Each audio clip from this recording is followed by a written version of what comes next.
Sup, you beautiful bastards. Welcome back to the Philip DeFranco Show. I got a fantastic one for you today, but first, I'm so excited to get to finally say the final beautiful bastard drop of 2022 is here. It's the Black Friday, Cyber Monday, whatever you want to call it drop. So much awesome to grab, and keep in mind, there are limited quantities, so you need to jump in now. We got the emotionally exhausted flower power goodness. I live in this thing now. It is the comfiest thing I own. After years, we finally brought back sports in a number of different colorways. Also, one day we'll all be skeleton awesomeness. We launched Hail Santa because we wanted to get someone angry at us, I guess. And finally, my favorite new things from the drop. Got fantastic leather-bound notebooks. I love journaling and game planning. It's just a part of me. So it's important to me that these were like moleskin quality. We got our fantastic Hydro Flask quality water bottles. It's great on your desk or on a hike that I've guilted you into coming on. And then years in the making, I made a promise I would never launch candles again unless they were fucking amazing. And we did it with Please Calm Your Shit and Have a Great Fucking Day. It is the best candle you will ever buy. 110-hour burn time, wood wick, amazing throw, amazing scent. And all of that for a limited time only available at beautifulbastard.com. So get in it while you can. With that said, buckle up for the Philip DeFranco Show, hit that like button, and let's just jump into it. People are coming back from the dead is the most dramatic way I can describe what's happening on Twitter right now. Starting with master insurrectionist and former President Donald Trump, who was banned following January 6th, returning to the platform. Or rather, Elon Musk reinstating his account. Donald Trump has not posted from it yet. This after Elon Musk, who by the way, his Twitter followers are like half bots, put out a Twitter poll asking users if Trump's account should be reinstated. And with 15 million votes, 51.8% of accounts said yes, while 48.2% said no. With Musk saying, "The people have spoken. Trump will be reinstated. The voice of the people is the voice of God." Also, just so we're on the same page, we're all aware that he was going to reinstate Trump no matter what. Even before the 24-hour poll was done, he seemed to be kind of like setting the stage for that. As the no's were getting more and more votes, he started talking about, oh, it's really interesting to see the bots. This is the same guy that less than a month ago tweeted, Twitter will be forming a content moderation council with widely diverse viewpoints. No major content decisions or account reinstatements will happen before that council convenes. Then he was like, psych, here's an easy to abuse poll. But following Musk doing this, of course, there was a wide range of reactions. You had people like Mr. Beast saying it's time to grab the popcorn. People like Marjorie Taylor Greene saying he should never been banned in the first place. You also had others saying this proves that Musk isn't serious about safety on Twitter and preventing hate and violence. As far as Trump, apparently he's saying that he's not interested to returning to Twitter, but we'll see how long that lasts. Also, it's not just Trump. We've seen others coming back to Twitter. Andrew Tate, for example, who was banned back in 2017, just got the green light to return, calling Elon the top E to his top G, even saying he's flying to California to tell Musk he's a legend. Jordan Peterson also back on the website thanking Musk for letting him on, giving Musk props for a meme that he just took from one of his followers. Also, Kanye West appears to be fully back after he was locked out for a few weeks over his anti-Semitic remarks. Satire site Babylon Bee also being reinstated, but it appears that not everyone can come back to Twitter, with Musk drawing a line when it comes to reinstating certain banned individuals, with one of the most notable being Alex Jones. And as far as why Musk won't allow him on, he said, "My firstborn child died in my arms. I felt his last heartbeat. I have no mercy for anyone who would use the deaths of children for gain, politics, or fame." And while you had many people saying, good, fuck Alex Jones, there was also a decent chunk of pushback. And while it wasn't exclusively like libertarians and right-wingers, you had people like Shuan Head, for example, responding, "Your story is heartbreaking, but this is literally just confirmation that you're making rules based on how you personally feel about things. No mercy for, okay, Mr. Merciful Billionaire God, can you just run a website like there are war criminals on here?" And later adding, however you feel about Alex Jones aside, Elon just completely showed his ass. And then separately, a lot of the arguments from the more libertarian and right-wing crowd were kind of echoing that point. Also, as far as other deplorables who likely will not come back to the platform, you have Ethan Klein still. Right? He was banned after impersonating Musk. Also, his wife Hila got banned a few days ago. This after a tweet from the account read, "This is Ethan, you fucking loser at Elon Musk. I'm ban evading, lol, stop me now, bitch ass loser." Then later defending that tweet, saying it was a joke on Hila's account, it's not even a real ban evasion. Calling Musk petty for doing this, saying, why are you focusing on this while Twitter is burning? But yeah, any and all thoughts you have on this developing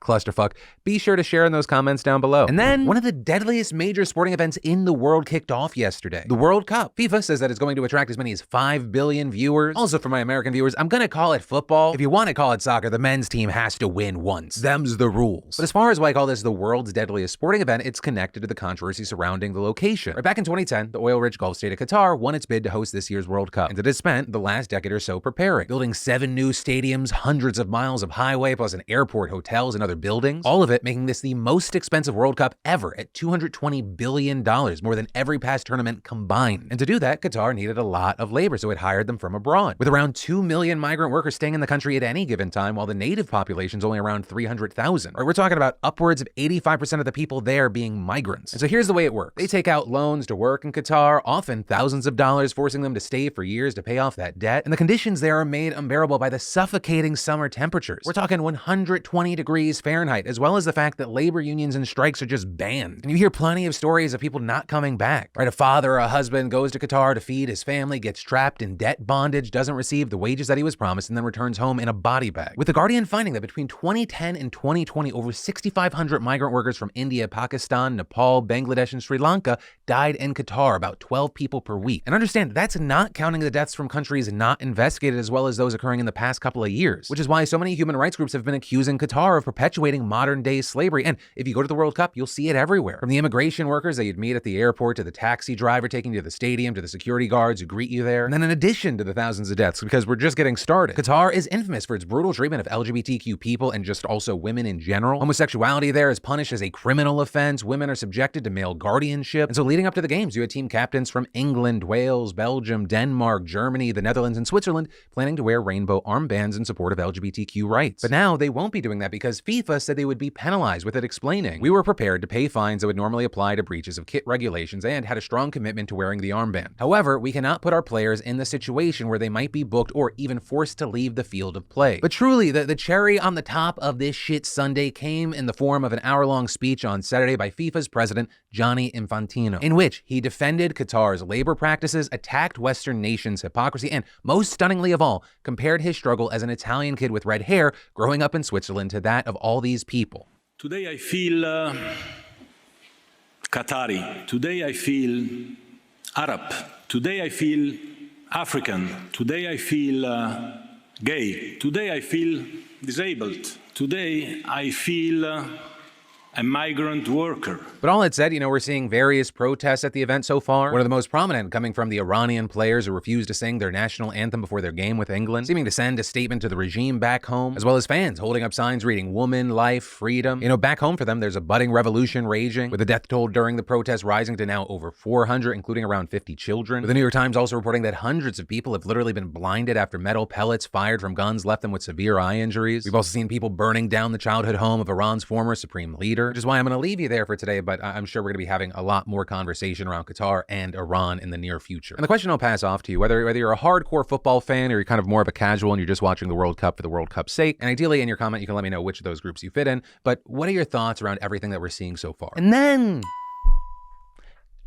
actually, upon review of this segment, writer Brian had some strong feelings that I'll share with you word for word. Quote, "Don't fall for the English propaganda, Phil. Soccer is originally their term, and most English-speaking countries still refer to it as such. Football can technically refer to association football, soccer, or the various rugby rules. This is why playing footy means different things in the UK and, say, Australia. They didn't start calling soccer football until the early 20th century. They try to gaslight Americans into thinking we're the only ones who call it soccer. So with that, y'all feel free to fight it out. I'm gonna stay out of it." And then Disney just dropped a bomb, announcing that their current CEO, Bob Chapek, is gonna be standing down and their former CEO, Bob Iger, is returning to the position effective immediately, which is an absolutely huge 180 for the company. It was literally just 5 months ago where the Disney board of directors unanimously agreed to extend Chapek's contract 3 more years, which is also why it's important that I tell you some background and also some key points. Right, Chapek took over from Iger in February of 2020, leading the company through the pandemic, also through a plethora of other issues. We're talking about things like the Scarlett Johansson lawsuit, the Florida Don't Say Gay bill, and Ron DeSantis taking aim at them, a roughly 36% drop in stock value this year. But holy hell, you had people this morning calling Bob Iger the $15 billion man, because the market reacted to the news that Iger was returning by boosting Disney stock 9%. Though, understand, I'm filming this as the market is still open. There are going to be fluctuations, so it shouldn't be a surprise if it goes lower, but still likely in the positive. And a key thing here is it's not weird that the market reacted this way. Iger is legendary at Disney. Right before he passed the torch in 2020, he ran the company for 15 years and made Disney into what we know it is today. He helped in the acquisitions of Pixar, Marvel, and Lucasfilm, as well as the purchase of most of 21st Century Fox, also leading the company through the creation and launch of Disney Plus. Though Disney Plus could be part of the reason that Iger is back, although just angry investors in general could be the reason that he's back. Right, some key things. Disney reported a $1.5 billion loss in the streaming division earlier this month, also missing Wall Street expectations for both revenue and earnings per share, with Chapek sending out an internal memo afterwards discussing a hiring freeze, layoffs, and cost-cutting measures, while Disney released a statement saying farewell to Chapek, thanking him for all his service, including including navigating the company through unprecedented challenges of the pandemic, but then also going on to say that only Bob Iger can lead them through this, quote, increasingly complex period of industry transformation. Iger returning isn't reportedly him trying to be king forever, with reports saying that he signed on for just 2 more years as CEO with the intention of finding a successor to the position. So it kind of feels like Disney's telling Chapek, it's not you, it's me, but it's really you. But it's because, like, I'm going through a lot right now. It's crazy times. Or I'll leave the stories with Disney fans. How you feeling? You want to talk about it? And then, women are struggling, at least on Twitch, according to the recent State of the Stream report. It's done by Stream Elements and Rainmaker.gg, and it looked at data from October of 2022 to find trends and what streamers were the most popular by looking at the amount of hours watched. At the top of the list, we had the creator with the most hours watched being Brazilian streamer Gaules, followed by XQC. You also had creators like Hassan Piker and Aiden Ross cracking the top 10. But one of the key things that people looked at and noticed were how many women were in the top 100. I wanted to guess, was it 17? Was it 8? Was it 3? It was 1. One woman, you might be familiar with her because we've talked about her a number of times on the show,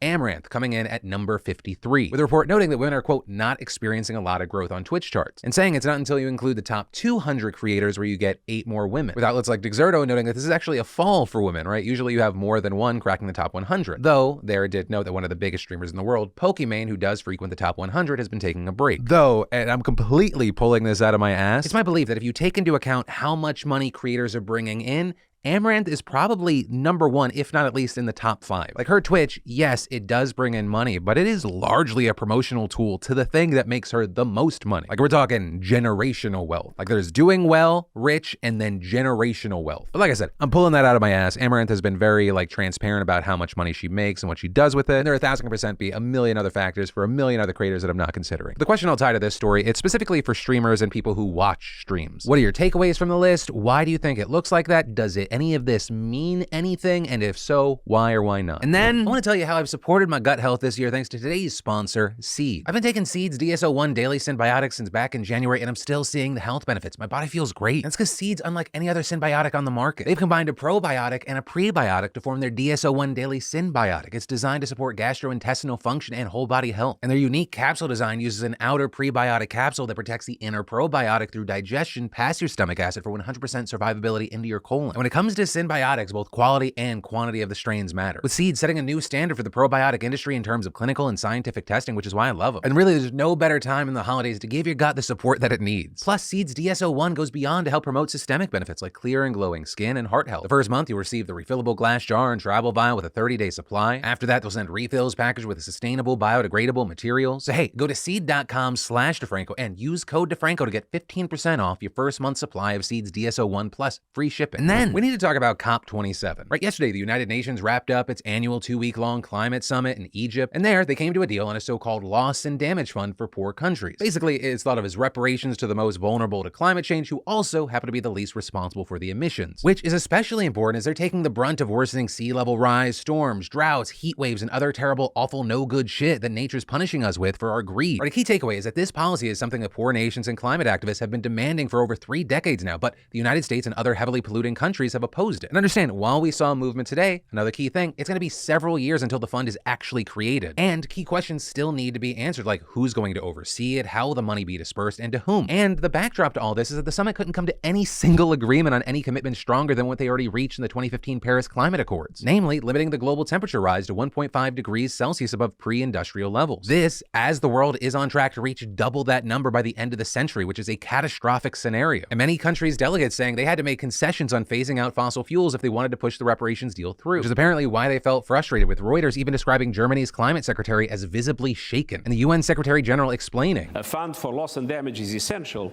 but it's not an answer if the climate crisis washes a small island state off the map or turns an entire African country to desert.